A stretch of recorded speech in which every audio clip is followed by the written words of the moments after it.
आप किसी को देखते हो, अरे इसने ऐसे कपड़े पहने, मैं भी पहनूंगा, इसके ये सुंदर लग रहा है, मैं भी ऐसा करूंगा। मतलब बाहर की चीजों को जब आप देखते हो तो उसकी इच्छा करते हो। बहुत कम होता है, अच्छा ये 3 घंटे प्रार्थना करता, मैं 5 घंटे करूंगा, वहां पे इच्छा नहीं आती। लेकिन अगर आप ठान लो कि नहीं, ये इच्छा, आपको पता नहीं वो भली इच्छा, प्रभु को भापती हुई इच्छा आपको कहां तक ले जा सकती है। और आपके जीवन में आप देखना, जो इच्छाएं आपकी लाइफ में प्रभु के लिए थी, आज आपके जीवन में जो कुछ भी है वो उस भली इच्छा के कारण वो आशीष आज आपके जीवन में।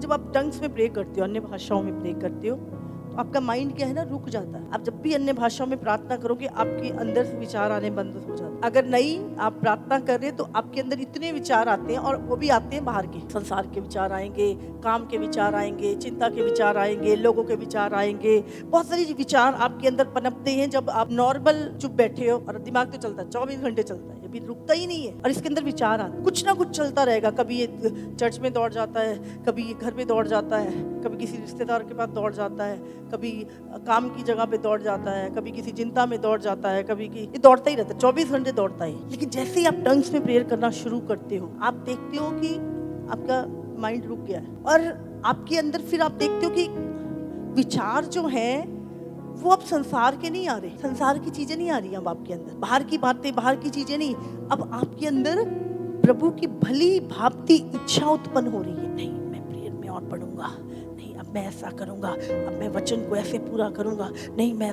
आप जितने भी विचार प्रभु की इच्छा के आएंगे आपको प्रेयर में आएंगे। आप जब प्रेयर करते हो, आपके अंदर प्रभु की इच्छा उत्पन्न होनी शुरू हो जाती है, और आपके विचार बिल्कुल टोटली चेंज हो जाते हैं, और वो काम जो जिनकी आप चिंता कर रहे हो वो अपने आप स्मूथली होने शुरू हो जाते हैं। बाइबल क्या कहती है, जब तुम अन्य भाषाओं में प्रार्थना करते हो तो तुम परमेश्वर से बातें करते हो और भेद की बातें करते हो।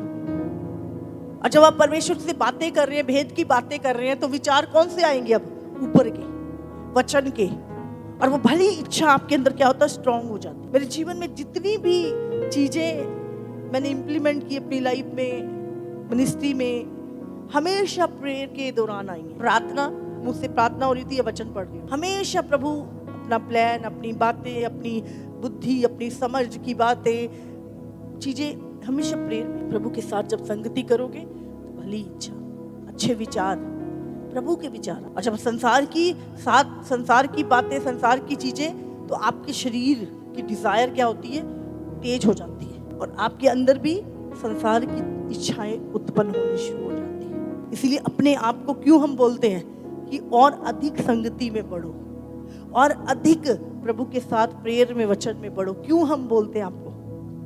क्योंकि जैसे आप जितना समय आप जहां पे बिताओगे, वैसा ही आपका मन, वैसी ही आपकी चीजें होती जाएंगी। आप इच्छा ही नहीं रखते, आप कैसे करोगे कोई चीज? आप खाना कब खाते हो? भूख लगती है, और फिर उसके बाद क्या करते हो? इच्छा आती है, मैं जाऊंगा वहां पे, ये खा लेता हूं। कोई भी चीज है, पहले क्या है? इच्छा। और भली इच्छा बहुत मुश्किल से जागती है। आप किसी को देखते हो, अरे इसने ऐसे कपड़े पहने, मैं भी पहनूंगा, इसके ये सुंदर लग रहा है, मैं भी ऐसा करूंगा। मतलब बाहर की चीजों को जब आप देखते हो तो उसकी इच्छा करते हो। बहुत कम होता है, अच्छा ये 3 घंटे प्रार्थना करता, मैं 5 घंटे करूंगा, वहां पे इच्छा नहीं आती। लेकिन अगर आप ठान लो कि नहीं, ये इच्छा, आपको पता नहीं वो भली इच्छा, प्रभु को भापती हुई इच्छा आपको कहां तक ले जा सकती है। और आपके जीवन में आप देखना, जो इच्छाएं आपकी लाइफ में प्रभु के लिए थी, आज आपके जीवन में जो कुछ भी है वो उस भली इच्छा के कारण वो आशीष आज आपके जीवन में। आप चेक कर लो अपनी लाइफ को, आप पूरी अपनी लाइफ चेक कर लो। जो तो तुमने सोचा, तुम्हारे विचार, तुम्हारी इच्छाएं, वो तुम्हें कहीं तक नहीं पहुंचा पाई, बल्कि तुम्हारा नुकसान किया उन्होंने। लेकिन जो इच्छाएं तुमने प्रभु के लिए रखी, जो विचार तुमने प्रभु के लिए, नहीं मैं ये करूंगा, वही इच्छा और वही चीज है जो चीजें आपको उस आशीष के द्वारा, उस इच्छा के द्वारा मिली। और आज भी जब शरीर की इच्छाएं पनपती हैं तो वो आपको पेन दे, वो आपके अंदर डर पैदा करे, चिंता, बोझ पैदा करेंगे। लेकिन जो इच्छा आपके अंदर प्रभु के लिए होगी, वो आपके अंदर आनंद को, शांति को, हयाब को, निडरता को पैदा करेगी। नहीं तो बोझ के टोकरे तो पता नहीं कितने बड़े बड़े हैं सबके ऊपर। जब आप प्रेयर में जाते हो ये टोकरे उतर जाते हैं। क्या टोकरे है? क्या खाएंगे, क्या पिएंगे, क्या पहनेंगे? पूरी दुनिया इसी चिंता में। जब धन की बढ़ती होती है, जब धन की बढ़ती होती है तो उससे क्या लाभ होता है मनुष्य को? जब धन बढ़ता है तो उसके खाने वाले भी बढ़ते हैं। जब धन बढ़ता है तो उसके खाने वाले भी बढ़ते हैं। और एक ही चीज सिर्फ वो आंखों से देखता है और तृप्त हो लेता है, इससे ज्यादा कुछ नहीं है। वो उन सब चीजों को आंखों से देख लेता है, बस इतना ही है। मनुष्य कभी भी धन की बढ़ती से तृप्त नहीं होता। आप 2 रोटी खा के तृप्त हो जाते हैं, बस आपकी सोच है कि वो कहां से कैसे। आज मैं सभा उपदेशक में एक वचन पढ़ रही थी, अगर हम 5 का 10 वचन पढ़े, जो रुपये से प्रीति रखता है वह रुपये से तृप्त ना होगा, और ना जो बहुत धन से प्रीति रखता है लाभ से, यह भी व्यर्थ है। जब संपत्ति बढ़ती है तो उसके खाने वाले भी बढ़ते हैं, तब उसके स्वामी को इसे छोड़ और क्या लाभ होता है कि उस संपत्ति को अपनी आंखों से देखे। परिश्रम करने वाला चाहे थोड़ा खाए या बहुत, तो भी उसको नींद सुखदाई होती है, परंतु धनी का धन बढ़ने के कारण उसको नींद नहीं आती। दिमाग में पैसा ही चढ़ा रहता है, कल ये करना है, परसों ये करना है, वो करना है, कोई चोरा ना ले ले, कोई छापा ना पड़ जाए, कोई ये ना हो जाए, बहुत सारी चिंता है इंसान के ऊपर। लेकिन परिश्रम करने वाला चाहे थोड़ा खाए, जब एक इंसान मेहनत करता है ना, थक जाता है, थोड़ा भी खाएगा ना, उसको सुखदाई नींद आती। अधिक कंफर्ट, आपको नींद भी नहीं आए, पहले वो कंफर्ट, उसके बाद वो कंफर्ट बना रहे, उसके लिए मेहनत। मैं नहीं कह रही, वचन कह रहा है, रुपये से प्यार नहीं कर, लाभ से प्रीति नहीं करनी। किससे प्यार करना है? यीशु से, जिसने हमें बनाया है, जो हमें खाने के लिए रोटी देता। बाइबल में लिखा, अंत के समय में लोग अपना सोना चांदी सड़कों पे फेंक देंगे। इतनी महंगाई बढ़ जाएगी, लोग कहेंगे सोना ले लो, चांदी ले। सोना चांदी आपके अगर बैंक में पड़ा है तो खाने को दे देगा? कहते सड़कों पे फेंकेंगे। सड़कों पे जो आज इकट्ठा किया ना, संभाल के रख रहे हो, किसके लिए? खाने के। इंसान की नीड वही है, इसलिए हम अपना जो मन है वो प्रभु की ओर लगा के रखें। वो परमेश्वर वो कहता है, मैं तुझे कभी नहीं छोड़ूंगा, मैं तुझे कभी नहीं त्यागूंगा। धन्य है जो मुझ पे भरोसा रखता। और हमने जो कुछ अपनी लाइफ में देखा पाया, आज जो कुछ, वो सिर्फ उस पे भरोसा रखने के कारण। प्रभु की आज्ञा को मानना भली इच्छा है, और वही आपके जीवन में आपको उत्तम की ओर लेके जाती है, उन्नति की ओर लेके जाती है। पौलुस ने जब अपने आप को दे दिया, है ना, पहले उसकी वो क्या करता था? बुरी इच्छा, प्रभु के लोगों को मारता था। जब प्रभु के साथ इनकाउंटर हुआ, अंधा हो गया, बुरी इच्छा का परिणाम। और फिर अपने आप को दीन किया, प्रभु से मांगा, मैं जान गया हूं तू ही परमेश्वर है, तू मुझे आजाद कर, तू मेरी आंखें खोल, मैं तेरी सेवा करूंगा। भली इच्छा जताई, प्रभु ने उसे चंगा किया। फिर उसने कहा कि प्रभु अब मैं जीवित नहीं रहा, मुझ में तू जीवित है, मैं अपने शरीर को मारता कूटता और वश में लेके आ। उसे बोला प्रभु मैं अपने आप को तुझे चढ़ाता हूँ। परमेश्वर उसे तीसरे स्वर्ग में ले गया। जितना आप प्रभु के लिए अपने आप को देते जाओगे, प्रभु उतना अधिक आपको ऊंचाइयों पे लेके जाएगा। प्रभु के लिए भली इच्छा। नमान के अंदर इच्छा आई, मैं प्रभु के दास को मिलूंगा, भविष्यवक्ताओं को मिलूंगा, चंगा हो जाऊंगा। वो गया उठ के उस देश से, उसकी इच्छा उसके अंदर जो पनपी, इसीलिए उसका कोढ़ दूर हुआ। भली इच्छा, भली इच्छा। बहुत सारे लोग जब एक इच्छा रख के, मैं जा रहा हूँ प्रभु, उस 12 साल की रोकन की तरह, प्रभु मैं इच्छा रखते हैं, मैं उसके वस्त्र को छू लूंगा और चंगा हो जाऊंगा। भली इच्छा। बरतमाई भागा यीशु के पीछे, भली इच्छा। भली इच्छा क्या है? यीशु के पीछे चलना। यीशु ने कहा फॉलो मी, मेरे पीछे चलो, मेरे पीछे चलो, मेरे पीछे चलो। प्रभु को के पीछे चलना ये भली इच्छा है। प्रभु से दूर भागना, प्रभु से अलग जाना, प्रभु के वचन के विरोध में जाना, ये दुष्ट इच्छा है और ये आपको नुकसान देगी। आज से भली इच्छा, और भली इच्छा वचन से बाहर नहीं होगी। जितना आप प्रेयर करेंगे, आपके अंदर भले कामों को करने की इच्छा जागेगी, आपको वचन को पूरा करने की इच्छा जागेगी। जितनी आपकी प्रेयर लाइफ खत्म होती जाएगी, आपके अंदर संसारिकता बढ़ती जाएगी, आप संसारिक होते जाओगे। और संसार आपको ऐसा खींचेगा अपनी ओर कि मुड़ के भली इच्छा पैदा ही नहीं होनी। इसीलिए हमेशा भली इच्छा के ऊपर वर्क करो, उसे स्ट्रॉन्ग करो। क्यों लोग कर नहीं पाते चीजें?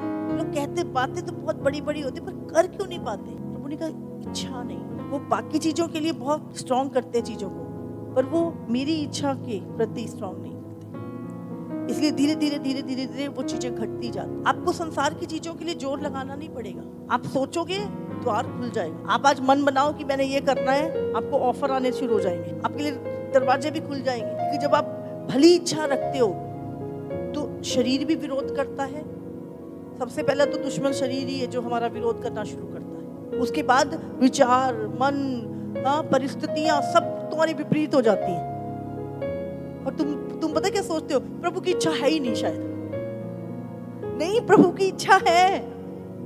प्रभु की इच्छा है, इसीलिए तो मुश्किल आ रही है, इसीलिए तो परिस्थितियां विपरीत हो रही है। समझ आ रही है? तो मत कहो कि प्रभु की इच्छा नहीं है। हम ये सोच के प्रभु की इच्छा नहीं है, हम अपनी इच्छा पूरी कर लेते। इस अंतिम दिनों में प्रार्थना में बढ़ो, संगति में बढ़ो। क्या प्रभु की इच्छा नहीं है? प्रभु का वचन ही तो कहता है कि अंत के दिनों में और संगति में बढ़ो और आत्मा से परिपूर्ण होते जाओ। इसमें प्रभु की इच्छा जानने की जरूरत ही प्रभु की इच्छा है। कभी भी शैतान आपको उपवास करने के लिए नहीं बोलेगा, कभी भी शैतान आपको चर्च जाने के लिए नहीं बोलेगा, कभी भी शैतान आपको बोने के लिए नहीं बोलेगा। तो जब आप वचन को सुनते हैं और आपको पता होता है प्रभु की भली इच्छा क्या है, तो आप कर पाते हैं। नहीं, प्रभु की इच्छा में करूंगा।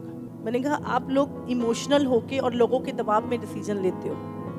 आत्मिक लोग कभी भी ना तो इमोशनल होके डिसीजन लेते हैं और ना लोगों के दबाव में लेते हैं। वो वही लेते हैं जो प्रभु का आत्मा उनको बोलता है, वो वही करते हैं, भले आपको समझ आए या ना आए। प्रभु की इच्छा क्या है? कुछ लोग डिसीजन लेने के बाद, अपने मन की इच्छा पूरी करने के बाद, लोगों के दबाव में आकर कुछ चीजें, उसके बाद सोचते हैं क्या करें, प्रार्थना कराने आते हैं, बाद में पछताने लगते। जब आप प्रभु की इच्छा मालूम करते हैं, आप हमेशा सही जगह पे पहुंचेंगे। शाऊल जब प्रभु के नबी के पास गया, उसने कहा नहीं, प्रभु का नबी मुझे बताएगा मेरी गदिया कहाँ है। उसने प्रभु की नबी को पास जाना, उससे पूछना भली बात समझी। और बाइबल कहती है उसकी वो भली इच्छा उसको इजराइल का राजा बना दिया। लेकिन एक बुरी इच्छा भी जागी उसके अंदर। भूत साधने वाली के पास गया और वो बुरी इच्छा, प्रभु ने कहा इजराइल में परमेश्वर नहीं क्या, तुम भूत सिद्धि करने वालों के पास जाते हो। उसने उसके राज्य को छीन लिया। आपके अंदर सही इच्छा, भले आपको 10 जने कहे नहीं ऐसा नहीं, ऐसा करो, बोले मुझे पता है क्या करना है क्या नहीं करना, वचन जो कहता मैं वही करूंगा। और एक दिन मैं आपको सच बोल रही हूँ, वही लोग आके आपकी प्रेस करेंगे कि आपका डिसीजन सही था। क्योंकि जब आप डिसीजन लेते हो तो आप निर्बल दिखाई देते हो और अकेले होते हो। लोग भी आपके फेवर में नहीं होते, लोग भी आपका कुछ नहीं, आप अकेले होते हो। लेकिन जब प्रभु की भली इच्छा पे आप चलना शुरू करते हो, एक दिन बड़े बड़े लोग वो झुक जाते हैं कि नहीं, ये इसने उच्चतम भाग को चुना है। जानते, परमेश्वर की इच्छा पे चलना उच्चतम भाग को चुनना है। और जो प्रभु से दूर होते जाते हैं वो अपनी पहचान खोते जाते हैं। ठीक है, संसार में आप क्या हो क्या नहीं, लेकिन प्रभु के राज्य में आपकी क्या पहचान है? प्रभु का किंगडम आपको कितना जानता है? हमेशा अपनी पोजीशन प्रभु के राज्य में बना के रखो। प्रभु के राज्य में अपनी पोजीशन, अपनी खराई, अपनी भलाई। अय्यूब को पूरा स्वर्ग जानता था। संसार में उसकी परिस्थिति ठीक नहीं थी एक टाइम पर, लेकिन परमेश्वर उस पर घमंड करता था। अगर आज आप दुख सह रहे हैं प्रभु के नाम के कारण, भलाई के कारण, सही होने के कारण, चिंता मत कीजिए।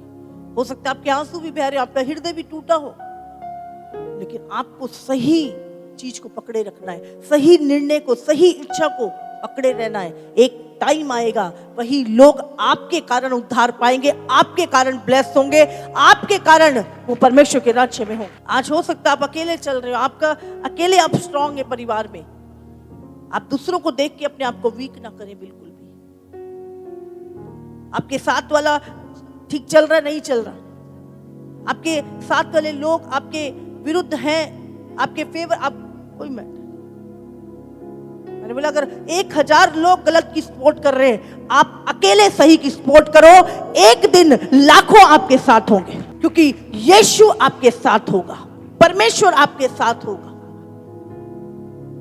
बहुत सारे लोग, 4 लोग उनको बोले ठीक है ठीक है ठीक है ठीक है, हाँ ठीक ही है, इतने लोग बोल रहे हैं, उसने भी बोला था, उसने भी बोला था, ठीक ही है। प्रभु की कोई वो नहीं। वचन क्या कहता, कोई चिंता नहीं, बस 4 जने झाड़ पे चढ़ा देते तो चढ़ जाते हम। सोचते भी नहीं है कि हमारे इस चीज से हमारी लाइफ में क्या इफेक्ट। इसलिए बहुत इन्फ्लुएंस इस अंतिम दिनों में सबसे ज्यादा मसीह लोगों के ऊपर इन्फ्लुएंस का प्रभाव पड़ेगा। आपके आसपास की संगति, लोगों की बातों का प्रभाव आपके पास सबसे ज्यादा। इसीलिए प्रभु ने क्यों बोला अंत के समय में अधिक से अधिक पवित्र लोगों की, धर्मी लोगों की, परमेश्वर की, पवित्र आत्मा के साथ संगति करो अधिक से अधिक। क्योंकि जैसे सही इन्फ्लुएंस घटता है, बुरा प्रभाव पड़ता है, वो बढ़ता जाएगा। आपको ध्यान रखना है। और धीरे धीरे धीरे जब पता है कि ये तो 80% चला गया, अब शैतान पूरा कैप्चर कर लेगा। हालेलुया।